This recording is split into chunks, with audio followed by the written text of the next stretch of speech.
आज हम सभी आव्यूह के अंतर्गत जो उसके प्रतिलोम या हम कहें उसको व्युत्क्रम के संबंध में कुछ विशेष जानकारियों के बारे में पढ़ेंगे। आव्यूह का प्रतिलोम या इनवर्स हम तीन विधियों से ज्ञात करते हैं। एक तो A inverse equal to adjoint of A upon सार्डिक ऑफ ए, जिसको हम कहते हैं सहखंडज की सहायता से इनवर्स ज्ञात करते हैं।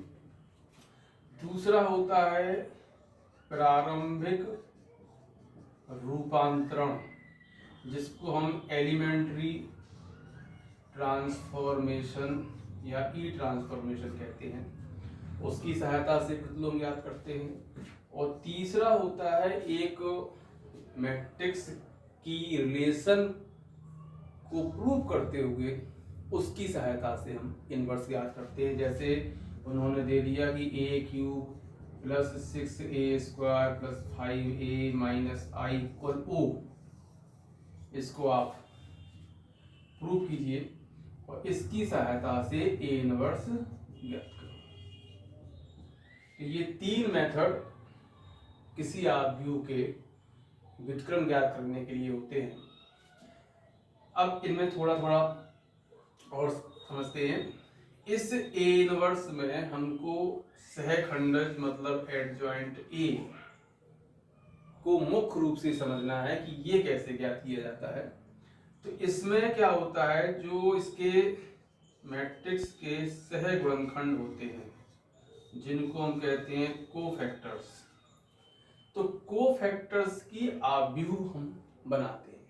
मतलब एक मैट्रिक्स में जितने एलिमेंट्स हैं उनके सबके हम सहगुणनखंड बनाते हैं, उसको मैट्रिक्स हम कहते हैं बी। ये सह गुणनखंड की आव्यूह होती है। एडजॉइंट क्या होता है? एडजॉइंट होता है इस आव्यूह का ट्रांसपोज। बस इतना आपने अगर कर लिया तो इनवर्स हमारा निकल आता है। प्रारंभिक रूपांतरण दो प्रकार का होता है, एक पंक्ति रूपांतरण और एक होता है स्तंभ रूपांतरण। मतलब जो हम इसमें प्रोसेस करेंगे वो जब केवल पंक्तियों में किया जाए तो उसको पंक्ति रूपांतरण कहते हैं, और केवल स्तंभ में किया जाए तो हम उसको स्तंभ रूपांतरण कहते हैं। इनमें तीन प्रोसेस होते हैं, चाहे वो हम पंक्ति में करें या स्तंभ में करें। पहला तो इसका ये होता है कि किन्हीं भी दो पंक्तियों को आपस में हम एक्सचेंज कर सकते हैं, बदल सकते हैं। इसका मतलब इसमें भी कॉलम कर रहे हैं तो दोनों कॉलम आपस में चेंज कर सकते हैं। दूसरा इसमें होता है कि किसी भी पंक्ति या किसी भी कॉलम में हम किसी भी एक वैल्यू से अदिश वैल्यू से मल्टीप्लाई करके उसको परिवर्तन कर सकते हैं। इसमें भी यही कह सकते हैं, किसी भी संख्या से गुणा करके हम उसके स्तंभ को भी चेंज कर सकते हैं। जिसमें किया है उसी में परिवर्तन होगा। तीसरा जो प्रोसेस होता है कि किसी भी पंक्ति में किसी दूसरी पंक्ति से गुणा करके जोड़ा या घटाया जा सकता है। और ऐसे ही इसमें स्तंभ में किसी भी स्तंभ में हमने किसी संख्या से गुणा किया और उसी स्तंभ में हम जोड़ या घटा सकते हैं, प्लस या माइनस। तो चेंज उसी में होता है जिसमें हम जोड़ रहे हैं या घटा रहे हैं। इन तीन नियमों की सहायता से हम प्रारंभिक रूपांतरण करते हैं।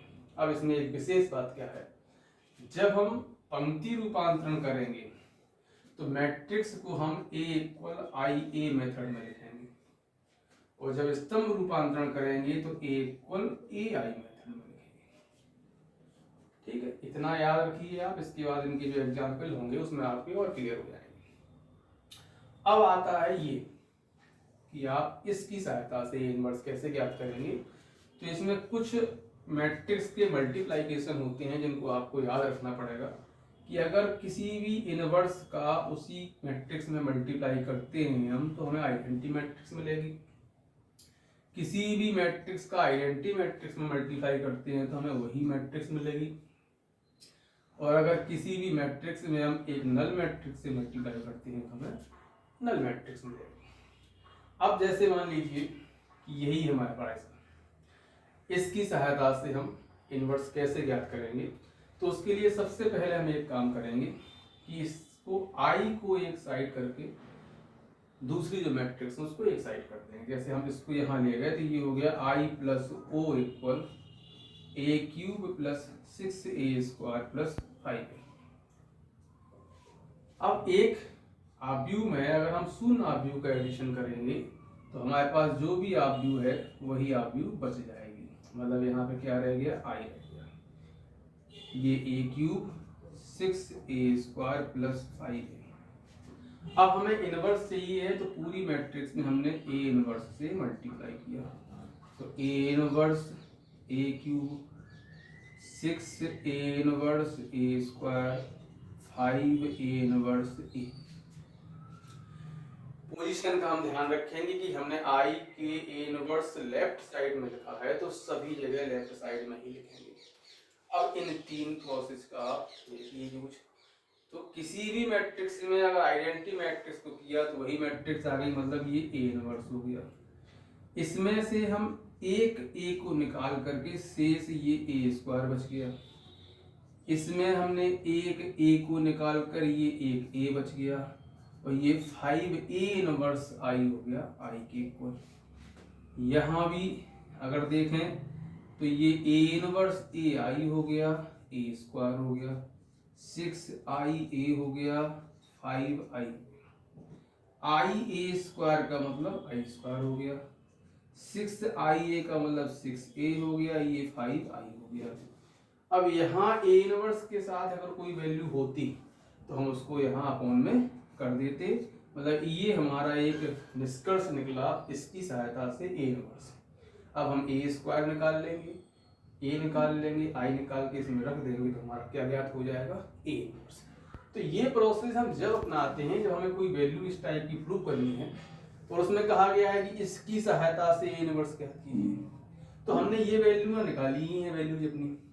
जब ये वैल्यूज हमने निकाली ही हैं तो a इनवर्स के लिए अब इतना और कर लें तो हमारी वैल्यूज क्वेश्चन जो है जल्दी सॉल्व हो जाएगा। या उसमें कह दिया कि इसी की सहायता से निकालिए तो आपको इसी की सहायता से वो निकालना पड़ेगा। तो इस तरीके से हम जो भी हमारे पास मेथड से पूछा जाए उस मेथड से हम उसको सॉल्व करेंगे। अब इसके जो एग्जाम्पल हैं हम एग्जाम्पल की सहायता से एक प्रारंभिक रूपांतरण का और एक इसका आपको बताएंगे। ये तो आप जनरली योग करते ही हैं।